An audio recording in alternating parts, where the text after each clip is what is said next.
ગુજરાતમાં સ્થાનિક સ્વરાજની ચૂંટણી જાહેર થઈ અને એ પછી આપણને એવું લાગતું હતું કે આ વખતે કોંગ્રેસ હોય કે આમ આદમી પાર્ટી હોય ભાજપને જોરદાર ટક્કર આપવાનું છે અને બની રહ્યું છે પણ એવું જ। કારણ કે આપણે જ્યારે પણ અત્યારના જે સમાચાર જોઈએ છીએ ક્યાંક એવું લાગે છે કે ભાજપમાંથી રાજીનામું આપીને ઘણા બધા કાર્યકર્તાઓ છે તે કોંગ્રેસમાં જોડાય છે, ઘણા બધા આમ આદમી પાર્ટીમાં જોડાય છે। હવે એ જોવાનું છે કે આ વખતે કોંગ્રેસ અને આમ આદમી પાર્ટી ભાજપને કેટલી ટક્કર આપી શકે એમ છે। હવે આ વખતે વાત કરવી છે ચોરવાડ બેઠકની। નમસ્કાર, નિર્ભય ન્યૂઝ સાથે હું છું રિદ્ધિ। ચોરવાડ બેઠક ઉપરથી ગીર સોમનાથના ધારાસભ્ય વિમલ ચુડાસમા છે તેમણે કોંગ્રેસમાંથી ફોર્મ ભર્યું છે।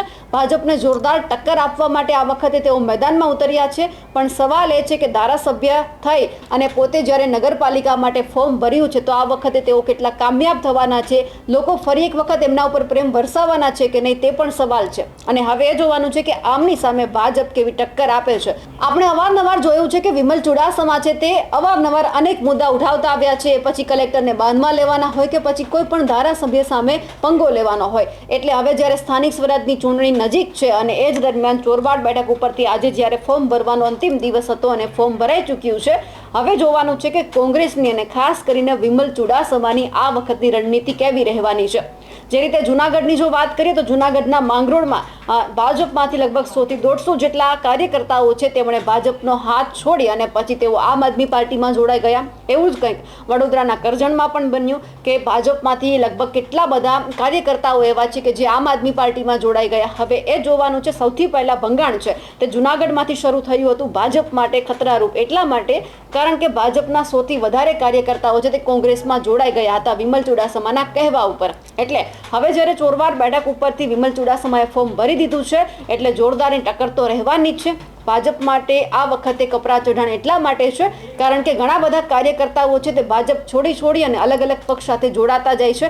ઘણા બધાને અરવિંદ કેજરીવાલની જે યોજનાઓ છે તે ગમી છે, એમના વિચારો ગમી રહ્યા છે, તો ઘણા બધાને કોંગ્રેસ પક્ષ ગમી રહ્યો છે। એટલે હવે એ જોવાનું છે કે આ બેઠક ઉપરથી વિમલ ચુડાસમા લડી રહ્યા છે તો કેટલી જોરદારની ટક્કર હશે।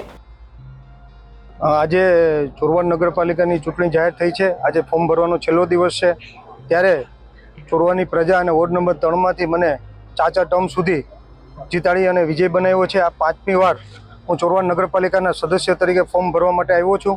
હું પોતે ઉમેદવારી નોંધાવવાનો છે। મારા ધર્મપત્ની એ આ ત્રીજી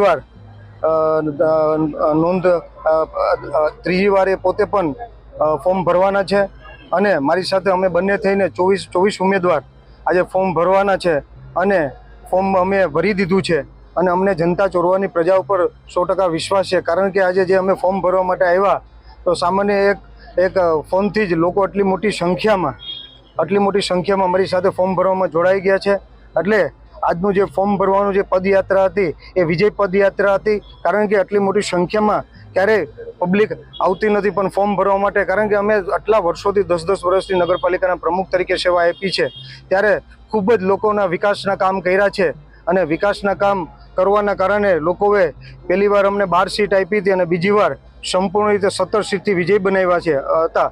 અને અત્યાર સુધી જે કામ ચાલી રહ્યું છે, વહીવટદાર શાસન બે વર્ષથી ચાલી રહ્યું છે, આ સંપૂર્ણ કામ અમે જે ગયા 5 વર્ષથી મંજૂર કર્યા છે એ 2 વર્ષથી આ વહીવટદાર શાસન કરી રહ્યું છે કામ। અને જે કામ અમે 6 મહિનામાં કરી શકીએ એ 2 વર્ષમાં પણ નથી કર્યું, પણ હજી પણ 2 વર્ષ કદાચને ચૂંટણી ન આવે તો એ અમારા મંજૂર કરેલા કામ જ ચાલુ રહે। અને જ્યારે હું ચોક્કસ રીતે કહીશ, અત્યારે જ્યારે થોડાક સમયથી ભારતીય જનતા પાર્ટીના લોકો ફોટા પાડી અને બતાડતા હોય કે આ કામ અમે મંજૂર કરેલા છે, તો એ ખોટા બતાડતા હોય છે, પણ એ અમારી પાસે પુરાવો છે, ઠરાવો છે, કોપી છે અને એના માટે પ્રજાએ અમારા કામ જોઈ અને પ્રજા અમારી સાથે છે। અને એ સિવાય પણ ખાસ કરીને પ્રજા 2 વર્ષથી ખૂબ હેરાન થઈ છે, કારણ કે અહીં ધક્કા ખાવા પડતા। જ્યારે અમે શાસનમાં હતા તે પહેલી જ વારમાં એમનું કામ થઈ જતું અને ખૂબ સમસ્યાઓ પણ થઈ છે, પણ પ્રજાના આશીર્વાદ અને પ્રજાના આશીર્વાદ મારી ઉપર છે, મા ભવાનીના આશીર્વાદ છે, સોમનાથ દાદાના આશીર્વાદ છે અને આશીર્વાદના કારણે અને પ્રજાના આશીર્વાદના કારણે હું આ 5મી વાર ફોર્મ અને 24 અમે ભરી અને 100% અમે વિજય બનાવવાનું છે। અમારી બહુમતી તો આવવાની જ છે, પણ આ વખતે ચોરવાડ વિશ્વ રેકોર્ડ કરવા જઈ રહી છે અને 24માંથી 24 સીટ અમે જીતવાના છે। ચોરવાડ બેઠક પર આ વખતે વિમલ ચુડાસમાએ ફોર્મ ભર્યું છે, તેમની સાથે તેમના ધર્મપત્ની છે, એમણે પણ વોર્ડ નંબર 4માંથી ફોર્મ ભર્યું છે। એટલે આ વખતે પતિ અને પત્ની બંને ચૂંટણીમાં ઝંપલાવ્યું છે એક સાથે અને આ વખતે ફરી એક વખત ભાજપને પછાડવાના મૂડમાં બંને જોવા મળી રહ્યા છે। અમારા અહેવાલને લઈને આપનું શું કહેવું છે કમેન્ટ કરીને ચોક્કસથી જણાવજો. સાથે જ અમારી નિર્ભય ન્યૂઝ ચેનલને લાઇક, શેર અને સબસ્ક્રાઇબ કરવાનું ભૂલશો નહીં. નમસ્કાર.